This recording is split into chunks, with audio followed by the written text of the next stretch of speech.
है क्योंकि केपी ओली भी जानते हैं कि श्री राम अयोध्या में जन्मे। केपी ओली भी जानते हैं अयोध्या भगवान राम का जन्म स्थान है। केपी ओली भी हाथ उठाकर वहीं पर आज राम राम इसलिए कर रहे हैं क्योंकि उनकी सत्ता डोल रही है।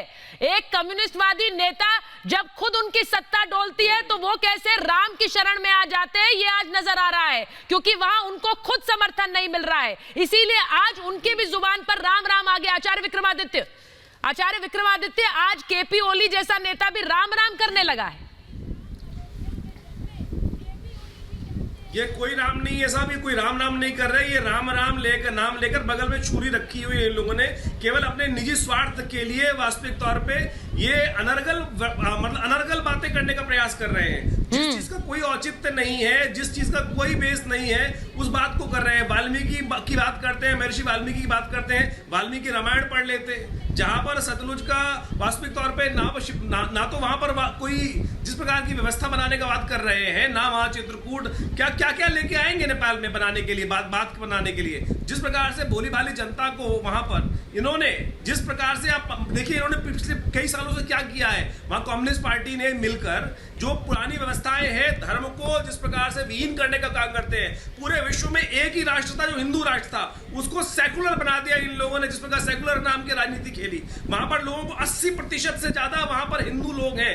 उनके साथ उनके भावनात्मक दृष्टिकोण से इन लोगों ने केवल राजनीतिक लाभ लेने के लिए पूरी चाइना के साथ पूरे देश को समर्पित करने के लिए व्यवस्था बना रहे हैं। आज आवश्यकता है कि तुरंत उस पर काम करना चाहिए। वहां के तमाम लोगों को खड़ा होना चाहिए। धार्मिक धर्म संस्थाएं जितनी भी हैं, वहां उन सबको खड़े होकर इसका पूरी तरह से पुरजोर तरीके से विरोध करने का प्रयास करना चाहिए। छोटी छोटी व्यवस्थाएं देखें। मेरे साथ परशुराम काफले जुड़ रहे हैं सीधे नेपाल से। मैं उनके पास जाऊंगी, उसके बाद मैं स्वामी नारायण गिरी आपके पास आऊंगी। महंत राजू दास सीधे अयोध्या से हमारे साथ जुड़ रहे हैं, मैं उनके पास आऊंगी। अयोध्या नगरी पर सवाल उठा रहे हैं केपी ओली।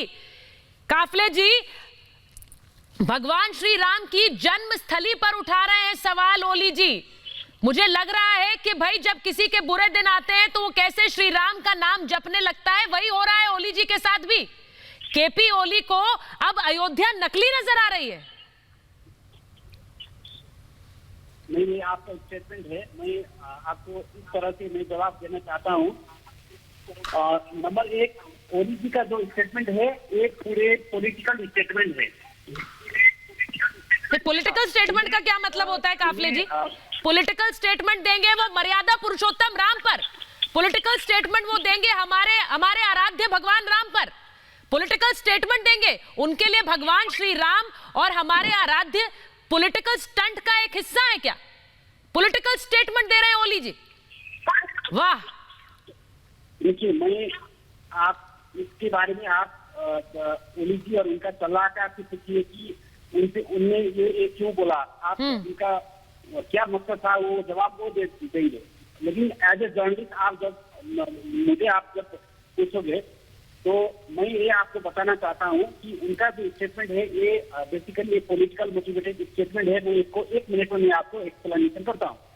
जैसे भारतीय संचार माध्यम से जिस तरह से ओली जी का व्यापक आलोचना हुआ, जिस अश्लील शब्द उनके ऊपर प्रयोग किया और जो चाइनीज राजदूत से उनको जोड़कर जिस तरह से प्रचारबाजी किया, ओली जी को और उनका सहयोगी को ऐसा लग रहा है कि ये सब भारत सरकार की बैकिंग में इंडियन चैनल और इंडियन संचार माध्यम ही इस तरह का अफवाह फैला रहा है।